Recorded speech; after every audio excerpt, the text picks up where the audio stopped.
Let's go guys, I'm coming. কেমন আছো সবাই? আশা করি অনেক ভালো আছো। আজকে আমি তোমাদেরকে এই ইভেন্ট সম্পর্কে বিস্তারিত আলোচনা করব। এই ইভেন্টটা তোমরা কিভাবে ইজিলি কমপ্লিট করতে পারবা এটাই আজকে দেখাবো।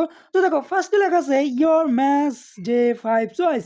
তো এখানে তোমরা 3টা প্লেয়ার চয়েস করবা, মানে ম্যাচ ডে অনুযায়ী।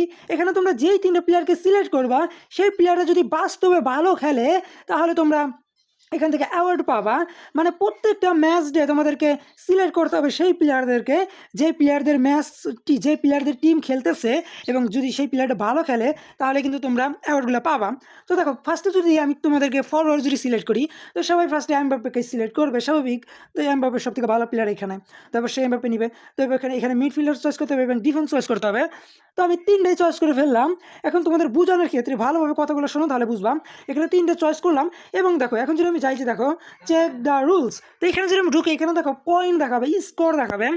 দেখো এখানে বলতেছে for starting the game start করলে মনে করো যে 3 পয়েন্ট পাওয়া যাবা। এইভাবে কিন্তু তোমরা দেখতে পাচ্ছ এখানে অনেক রুলস আছে, কি করলে তোমরা পয়েন্ট পাবা, কি করলে তোমরা মাইনাস খাইবা, এরকম আছে আর কি। মানে এই ইভেন্টে বাস্তবের খেলার সাথে মিল আর কি। বাস্তবে খেলায় যা হবে তুমি এখানে স্কোর করতে পারবা, এখানে পয়েন্ট করতে পারবা, সমস্ত কিছু বাস্তবের সাথে এই ইভেন্টটা কানেক্ট করা। তো আশা করি বুঝতেছো একটু একটু। তো চলো এখন আমরা একটু সামনে যাই তোমাদেরকে বোঝানোর চেষ্টা করি। তো দেখো এখানে আমি 3টা প্লেয়ার সিলেক্ট করছি, কিন্তু সবসময় কিন্তু এই 3টা প্লেয়ার সিলেক্ট করলে হবে না, কারণ ম্যাচ ডেতে যেই প্লেয়ারদের খেলা হবে সেই প্লেয়ারদেরকে সিলেক্ট করতে হবে। তারা যদি ভালো খেলে তাহলে কিন্তু এখানে স্কোরটা আসবে, দেখতে পাচ্ছি এখানে স্কোর টেবিল দেখাচ্ছে, যে স্কোরটা মাই র্যাঙ্ক, এখানে স্কোর আসবে।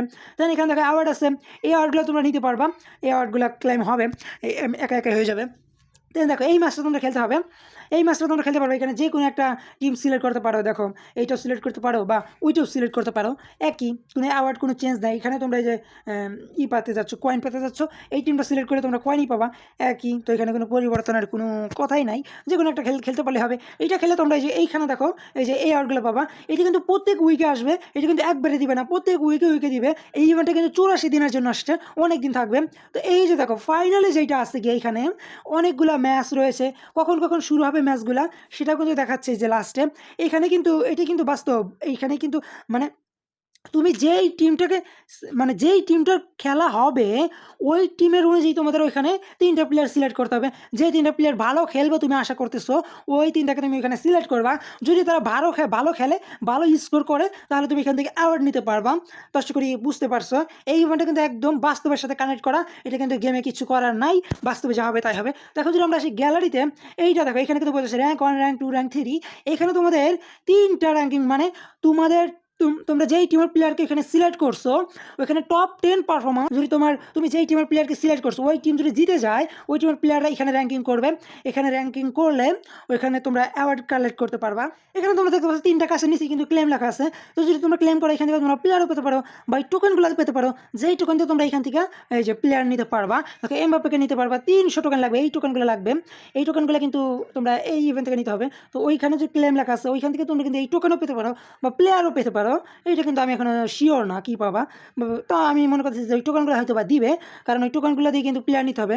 এই ইভেন্টে কোনো শার্ট নাই, এই ইভেন্টে কিন্তু ওই টোকেনই মনে করো শার্ট। তো ওই টোকেন দিয়ে নিতে হবে। তো 300 টোকেন দিয়ে হলে গিয়ে তোমরা এমবাপ্পেকে নিতে পারবা। তো আশা করি ইভেন্টটা বুঝতে পারছো। এই ইভেন্টটা কিন্তু অতটা ভালো না, এটা কিন্তু মেইন ইভেন্ট না। ফুটিভার্স ইভেন্টটা দেখতে পারতো, এই ইভেন্টে কিন্তু 7 দিন থাকবে, তারপরে কিন্তু একটা ইভেন্ট আসতেছে, ওটাই কিন্তু মেইন ইভেন্ট। এইটা নিয়ে অতটা সিরিয়াস আর কিছু নাই। এই ইভেন্টে যদি তোমরা এমবাপ্পেকে নিতে চাও তাহলে জাস্ট 300 টোকেন নাও আর এমবাপ্পেকে নিতে পারো। তবে এই ইভেন্টের কার্ডগুলো, এই ইভেন্টের প্লেয়ারগুলো অতটা ভালো হবে না। নেক্সট ইভেন্টের জন্য ওয়েট করো, ওটাই কিন্তু আসল event. So tata, bye bye.